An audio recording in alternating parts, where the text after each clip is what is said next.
exercise and sports science, and I'm from Portland, Oregon, if you guys didn't know. So, yeah.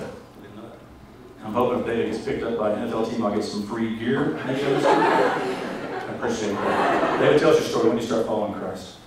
I'm more of a newbie, I guess you could call that. She was saved when she was 4. I was saved when I was 20. So it was in 2005 when I was on campus here. And yeah, so fairly new, but still very real. David said he was a newbie. He started following Christ just 4 years ago. David, did it click immediately with you, or did it really become real later? Tell us about that. It did kind of become real more later, actually more recent, I guess you could say. When I first got saved in 05, I don't know if anybody knows who Paul Smith is. I mean, I'm sure people know who Paul Smith is. Okay. You're the only quarterback I know, man. Well, I appreciate that. We just want more here, but yeah, I roomed with him for 2 years, and he was probably one of my first people that I met when I came to TU. And you know, he was the quarterback. He was the same position that I was playing, and so I wanted to be like him. And I figured in order to be a starter, that you needed to be saved. So in 2005, I ended up getting saved, and I thought it was very real, but I found out it was very fake. I was just doing it for all the wrong reasons. At the beginning of it, before I even got saved, I was in some bad relationships, and I didn't grow up with Christ or with any spirituality at all in my family. So it was very new to me, and it really just took the right person, I guess you could say, to come into my life to kind of point me in that right direction. And I may embarrass her, but she's standing by the door. Her name is Katie Vitale. She plays soccer here, and we've been dating for 4 years, and we had class together, and long story short, we ended up starting to date each other, and she was the one who invited me to go to church for the first time, and I had no idea. I just wanted to go hang out with her, so I figured didn't really care what the forum was or the venue, so we went and hung out, and ended up getting saved that day. It was crazy. It seemed like the pastor was just talking right to me and was just repeating my life, and it just seemed like it was the right decision to make at that time. And so I did that, made the decision, and then I know I'm just kind of speaking a long time. I'm speaking a little longer than Chelsea did, but I'm sorry. I had a lot of pitfalls after that.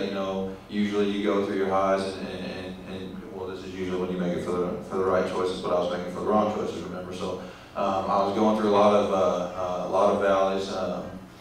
Didn't really see anything happening that was any different, and now looking back on it, I can tell you why it was, because I didn't have Christ in my heart at that time. I just thought I did, and it didn't really become real to me until this last August. We went on a football retreat together, and I'm going to pick on another person's boat. He's sitting right there in the middle, right there. There he is. He's on the team. He can kind of vouch for it a little bit. And we had the pastor of Guts Church was there with us, and he had his entire staff. And he gave a sermon one night, and we were able to kind of share some stuff that was going on in our life. And I was able to, kind of share about my drinking problem and share about some things that were going on in my life through lust and through sex that I had been dealing with for my whole life, and was able to kind of get that off my chest for the first time. And that was kind of what Chelsea said, the angels started coming down, and they started, just Lord, and so, it just really started to become real then, and I, rededicated my life to Christ that night, and it's just been completely different ever since. And, it's kind of warming to feel that, to know that you have a higher calling and a higher love than anybody that's in this room or on this earth. So that's kind of when it became real for me. Sorry that was long. We're going to put the play clock on you the next time. Dave, share with us what's going on with you. What kind of differences is Jesus making in your life? Why do you keep following him? Just to know that with God all things are possible, and even things that you don't even think in your wildest dreams could be possible, he'll do through you in your life, and you may not even know it. Just an example would be my parents. I didn't grow up that way. I think my mom did grow up in church. I think she had faith at one point, but my dad never did. If you ever met him, he is a great guy. He's a nice guy, but you can tell that he lives without the Lord. And to see God use me in my family, to see my mom have a faith again, and to see how my dad has responded to that, and to have him ask questions about that, is just amazing, just to see what God can do through that, and just to know that, you know, you may be alone in your family with it, you know, but just know that God can do all things, and that there's a right timing for everything. It may not come right now, but just to be patient and to trust and to know. So, yeah. It's good. It's good. Much better on time that time.